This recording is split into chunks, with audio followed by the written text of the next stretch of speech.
We have 10 times more bacteria inside our gut than mammalian cells. So you and me are 90% microbe and only 10% human.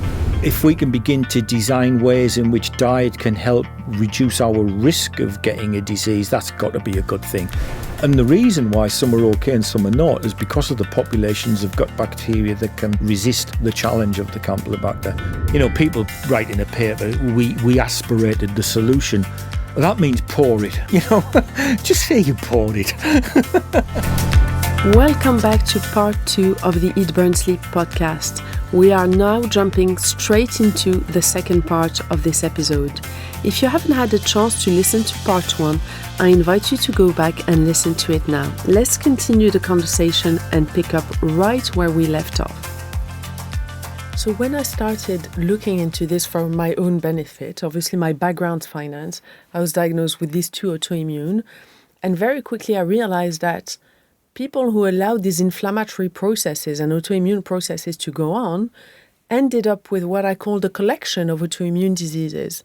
So they start with one, and they get medication for that one without fixing the root cause. Then they have a second one. That happened to me. And at that time, you didn't have as much social media as now. I mean, there was no social media, but I would go on forums and I would meet people with 5, 6 autoimmune. And I was thinking, oh my God, I need to fix the root cause because autoimmunity is in my family.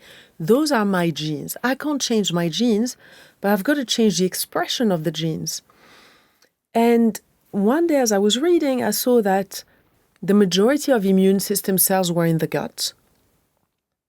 And I thought to myself, if I fix my gut, I fix my immune system regulation by lowering chronic inflammation, and maybe I can reduce the expression of that gene. And that's how I put those 2 things in remission.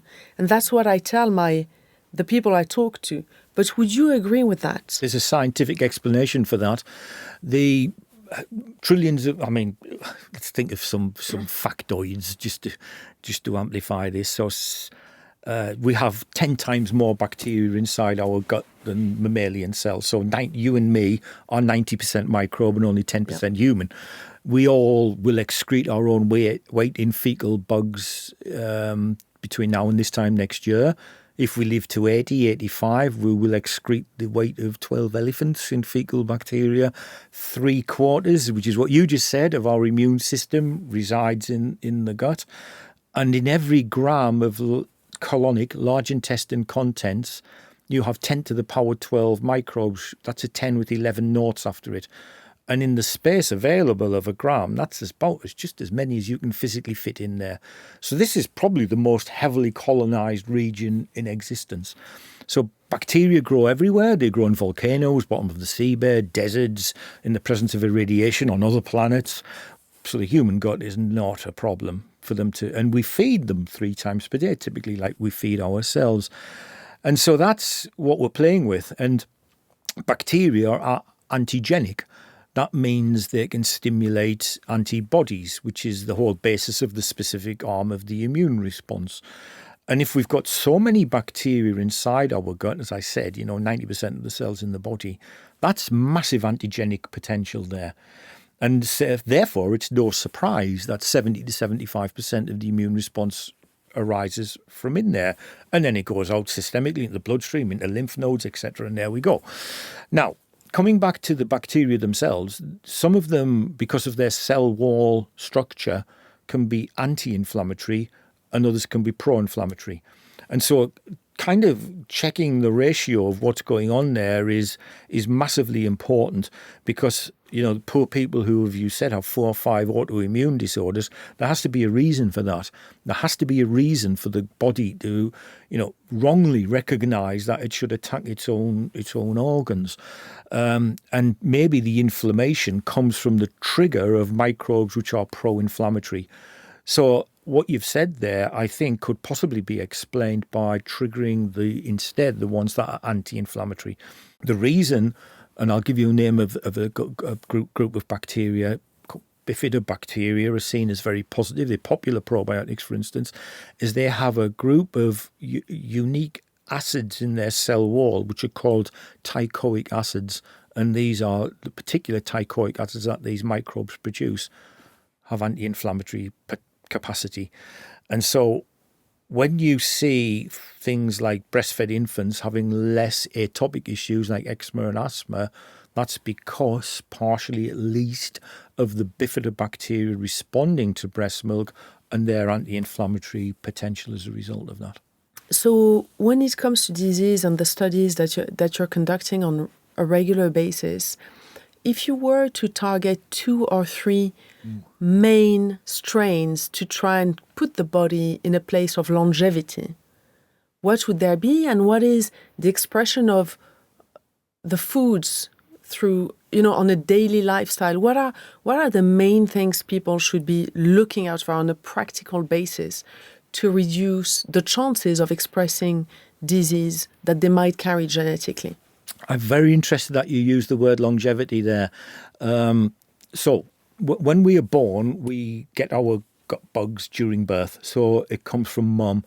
And it doesn't matter if we're vaginal or cesarean delivered, we are inoculated via maternal touch, secretions, feces and so on, touch as well. And so in our early days, our gut microbes are pretty much identical to mum's because they come from mum's fecal specimens during birth largely. And then they develop through life. So in early days, if we are breastfed, we have bifidobacteria very high numbers because breastfeeding confers a boost to them. Less so in formula feeds, although formula feed companies are changing their products to try and mimic this. Then we go through weaning, and there's a change there where we go from milk onto maybe semi-solid purees and so on. There's another change when we move from those into school days and then adulthood and then longevity at the end of our lives. There's a known big drop in these beneficial bifidobacteria. And that was research which was actually done in the 1970s and 80s in Japan, firstly, but has been all published, it's been repeated all over the place in the US, in Europe, in the UK, and the same kind of observation is consistent that as we get older, they decrease. And so what we need to do is to try and reverse that change because people are living longer, but if the quality of life is not great, something needs to be done about that. When there's a food poisoning outbreak, it tends to be more elderly people who suffer. And bifidobacteria are very good at inhibiting pathogens like E. coli, Campylobacter, Salmonella, for instance. They directly inhibit them. So there's an analogy there. So I think the strongest positive, coming back again to your question, diversifying, is I think bifidobacteria are very powerful, beneficial microbes. Lactobacilli are as well. Those are the main 2 types used in probiotics now. Because we understand far more about which bugs are present in a person's gut now, there are emerging other groups which are positive. And apologies for the awful names, but Faecalibacteria, Akkermansia, Propionibacteria, U-bacteria, etc. So there are new kids on the block if you want. But I think still I would put my bets towards bifidobacteria. What do they grow on? Right. So how do we do anything about this? So probiotics and prebiotics, which we're going to talk about, are designed to stimulate them as well as others like lactobacilli. But bifidobacteria ferment carbohydrate in the diet. They don't like protein very much. They certainly don't like fat. So high levels of carbohydrate. And by carbohydrate, I don't mean sugar. Sugar is a carbohydrate, but not all carbohydrates are sugar. I mean things like dietary fiber and starches. And it brings us back to what we've known for decades, fruit and veg, because these are high carbohydrate containing foods. So the kind of foods which are very positive for gut health are things like bananas, garlic, onion, asparagus, artichoke. Then we'll talk about pro and prebiotics, but those are good prebiotic containing foods. People oftentimes, it's funny because they think of carbohydrates such as sugar, rice, wheat, oats, and they don't realize that all these vegetables are mainly full of carbohydrates. And those are good carbohydrates because they don't increase your blood sugar level so much. They feed the good guys in your gut. And but we'll talk about that in the next episode. Glenn, just to finish on this topic about the gut health and disease. I would like to know if when you do all these studies, does it go to medical research to then maybe alter the treatments and from those treatments have an impact on the gut, or is it simply on the body systems? Because I remember that from the days where I was treated with medication, there was never an intervention on those things. It was mainly, we give you steroids because it looks like it reduces inflammation, but it doesn't fix the root cause. Do you think medicine will slowly turn towards a root cause, targeting the root approach, or do you think we're going to stay on the trying to fix the symptoms? I think there's a role for both, but prevention is better than cure, Yalda. So if we can begin to design ways in which diet can help reduce our risk of getting a disease, that's got to be a good thing. And with the best will in the world, pretty much everyone does suffer from a gut problem at one time or another.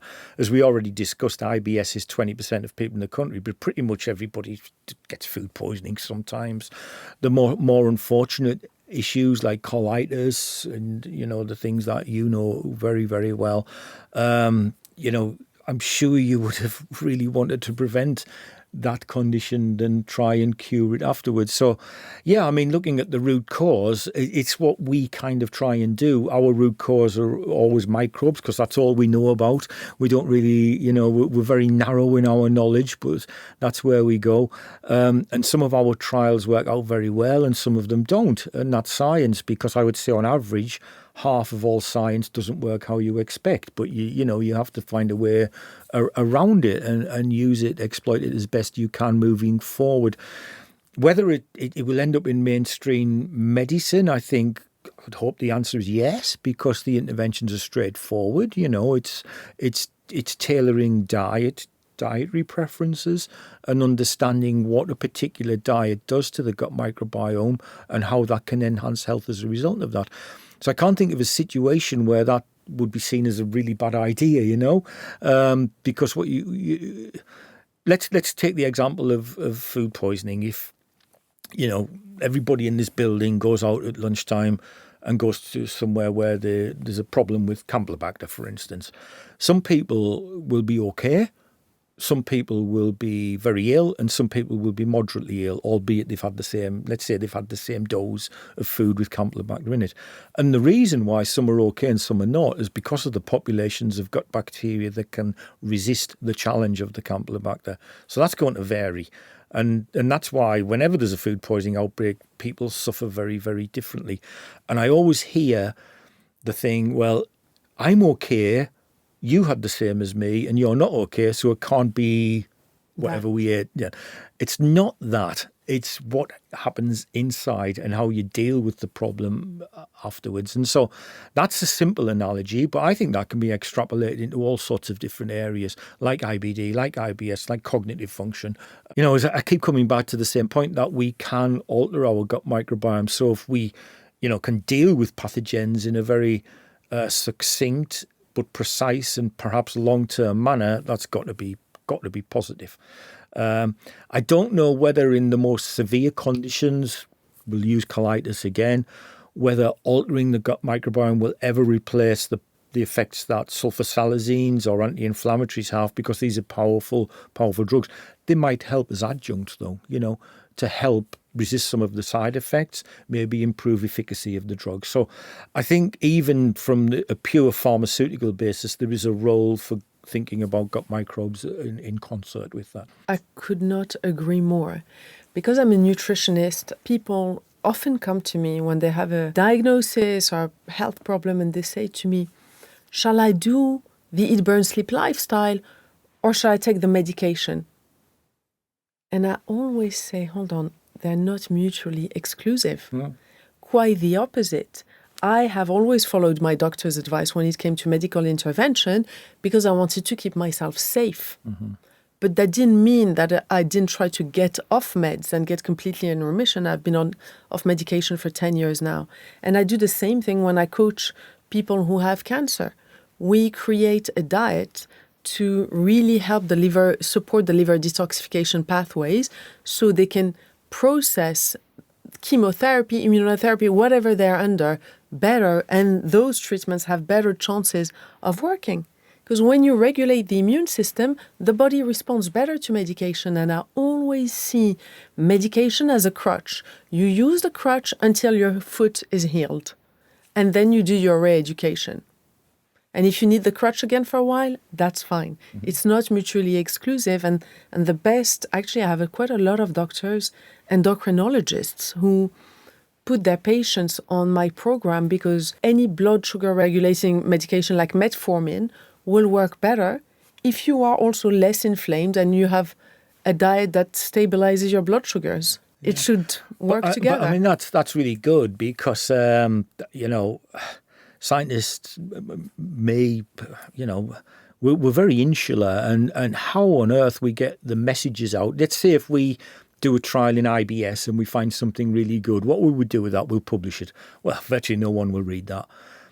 How do we get the message out? And it's why the role that you play and people like yourself is so critical for this, because people listen to you. They don't listen to me. They won't. Nobody will read these blooming boring scientific things with no nice images in them or anything like that. But seriously, it's a crucial thing that you do, because getting that message to people who can benefit from that is really what it's all about. It's pointless us doing our research if it's not translated into use. You're so kind to say this. I have to say that the favorite part of my job is reading research, because I'm a nerd at heart. And the second part is cooking and creating recipes, because it's like a meditation thing. You create something, you get a result immediately. It gives you dopamine. It's very satisfying. But when I started doing this, I realized that you could make all these words and all these concepts quite accessible. And I was lucky that I had the financial means to travel the world, see the best doctors, see the best nutritionists, see all the people at the top of their game. They didn't manage to fix me entirely, but I learned from every single one of them, and that's how I created this method. I didn't do it on my own. Obviously, it's with information I absorbed and tweaked and applied to the particular goal that I was trying to reach. And I thought to myself, if I make it accessible to people, then it's a win. And what I'm reading here, I want someone who has a PhD to understand it, but someone who's a beauty therapist to understand it too, because she needs to be healthy. Mm-hmm. And I wanted this thing to be affordable and inclusive, and that's why I created an online platform that was affordable. It was with that in mind. So thanks for those words, because that's what I try and do. I try and bring complex concepts phrase them in a very simple manner, because from the moment people understand something, they make it theirs. They feel empowered, and if it's theirs, they start applying changes in their lives. If they can't understand it, it's not going to translate into better habits and a better state of health. Great. I mean, it's really important. I mean, we've worked with a really brilliant guy, a campaigner called Alan Barnard, who, he's so influential. He gets them prime ministers elected and all this sort of thing. He's brilliant at campaigns. He's the best. He's interested in gut microbiome, and so with Alan we set up a parliamentary group to advise on all of this, which was really nice. It was chaired by Julie Elliott, who's actually MP in Sunderland, or she's retired now, but anyway, she's in the Lords now actually. So we did this, and Alan says, why do you always use this gobbledygook in these papers? And what would be really good, and I wanted my PhD students to do this, and I hope it still takes off before I finish. I want them to put in their thesis a chapter which is for people who are not scientists, so they can understand really what they've spent their 3 or 4 years of research on. And I think that should be done in scientific articles as well. Like you get the turgid one, with all the, all the hieroglyphics or whatever you want to call it, but also a layperson's summary as well. And then it would be far better use of all the scientific. And there's a lot of posturing in science, who can out acronym someone else. I mean, people write in a paper, we aspirated the solution. Well, that means pour it. Just say you poured it. We aspirated the solution. Just say you poured it. and the thing that Alan used to say is, why can't you get over yourselves and just say what you in a simple sense that people can buy into? And I think he's right. But I think it's in all jobs. People used to like to use a jargon to justify. It's an ego trip. It's an ego trip. We agree. Medical jargon is an ego trip.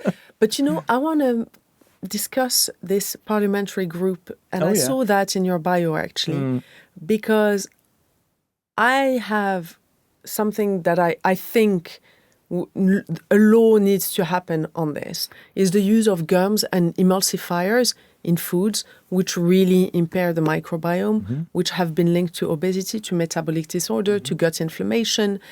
And it is crazy that we are still allowing food manufacturers to use such additives that increase the cost to the national health system. So they can have a peanut butter that doesn't split, so they can have a nut milk that doesn't split, so things can work better. And what's crazy is in some brands, you will notice that, for example, I'll just use Lindt. It's a chocolate brand.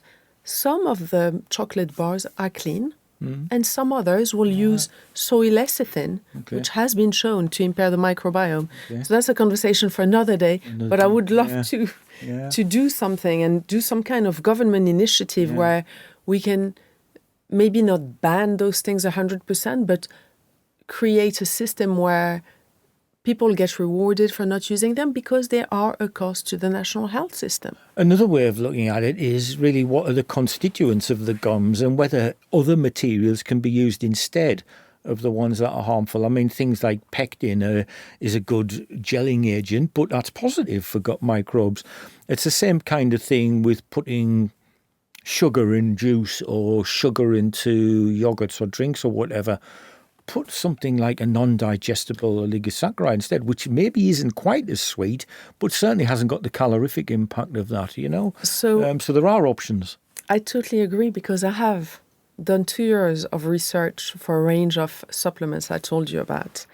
And I was looking at the mixability of some powders where oftentimes these products are used. So a lot of supplements, people buy them to get better, but they contain these additives. And I've found solutions that are actually positive fiber for the microbiome, and they also have this emulsifying agent. Good. So I did find the solutions. Yeah, well done. So I can give them solution. Brilliant. Glenn, thank you so much for your time. It's been such a pleasure having you today. We're going to record another podcast on prebiotics and probiotics, and another one on the great brain-gut axis. So I hope people enjoyed this episode and tune into the other episode. Thank you so much for being with us today. Oh, it's my pleasure. Not at all. Thank you. Thank you so much to all of you for listening to this podcast today. I hope you enjoyed it. It's always such a pleasure to talk about health, because it's not about the destination, it's about the journey. Looking after our health is a daily thing, just like brushing our teeth. We've got to focus on it, we've got to do it right so we can live better and happier lives. For those of you who are not members of the platform yet, we have a discount code for all our podcast listeners. You can get 15% off the memberships. Just enter the code podcast15 at checkout. And make sure to read all the articles and all the free content we have on eatburnsleep.com to keep you motivated and informed and educated about living an anti-inflammatory lifestyle.